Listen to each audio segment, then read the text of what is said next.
महाकाल की इस नगरी में हमने शिव के गण कहे जाने वाले काल भैरव के दर्शन किए, तो शिव के उन साधकों की तंत्र साधना भी देखी।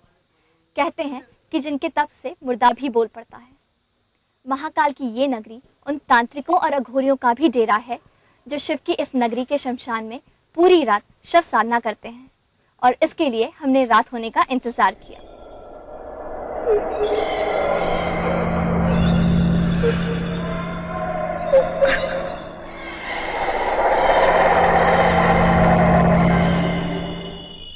रात का दूसरा पहर लगने को था।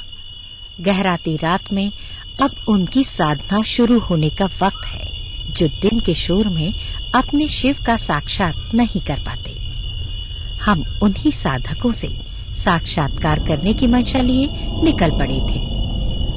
आधी रात का वक्त, महाकाल की नगरी नींद के आगोश में थी, लेकिन हमारी आंखों में नींद नहीं। आंखें तलाश रही थी उन अघोरी तांत्रिकों को, रात के सन्नाटे में शमशान में जिनकी साधना शुरू होती है। हमें बहुत वक्त नहीं लगा और तांत्रिक बाबा बम बम नाथ से मिलने के बाद हमारी तलाश खत्म हो गई।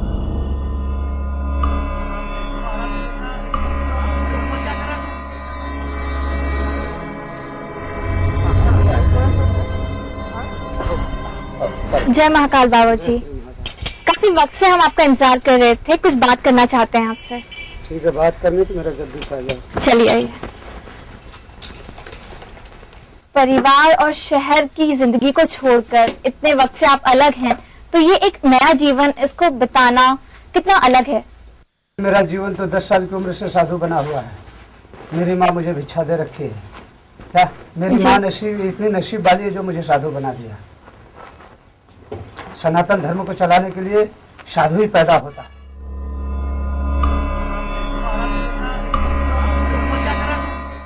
बाबा बम बम नाथ वाम मार्गी तांत्रिक है। सालों पहले अपना घर द्वार छोड़ा, शांति को खोजते दुनिया की खाक छानी, लेकिन सफर खत्म हुआ महाकाल में आकर। बाबा बम बम नाथ शव साधना करते हैं, लेकिन हमें ये साधना दिखाने के लिए तैयार नहीं। ऐसा नहीं हो सकता, इसके लिए बहुत कठिन काम है बेटे।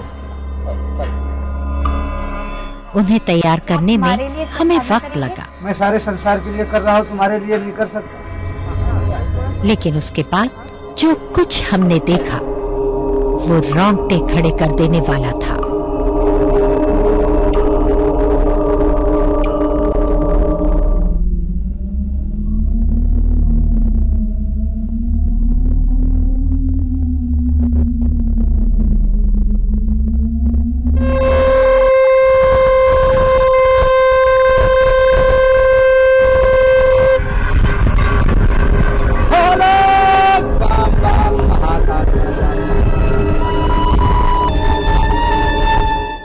कई सवाल थे हमारे मन में तांत्रिक और अघोरी क्रियाओं को लेकर।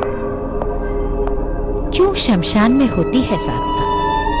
शव साधना क्या है?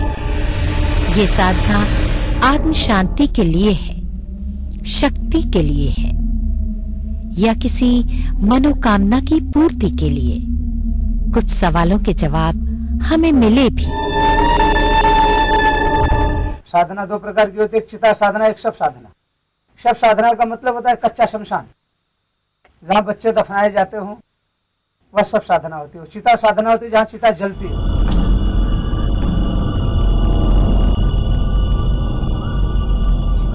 शमशान हमारे लिए डर की वजह हो सकती है, लेकिन अघोरी तांत्रिकों के लिए तो यहाँ शिव का वास है, जिनकी उपासना से इन्हें मोक्ष मिलेगा।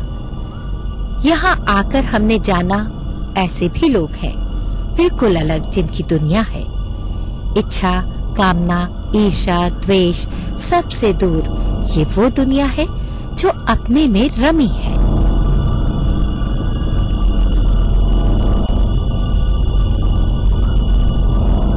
साधना, तपस्या और तांत्रिकों की दूसरी ही दुनिया में कुछ वक्त के लिए हम भी भूल गए थे सब कुछ, लेकिन अब याद आ गया है। शांति की तलाश में नहीं, हम तो उज्जैन खोजने निकले थे। अगले एपिसोड में फिर मुलाकात होगी उज्जैन के किसी नए पड़ाव।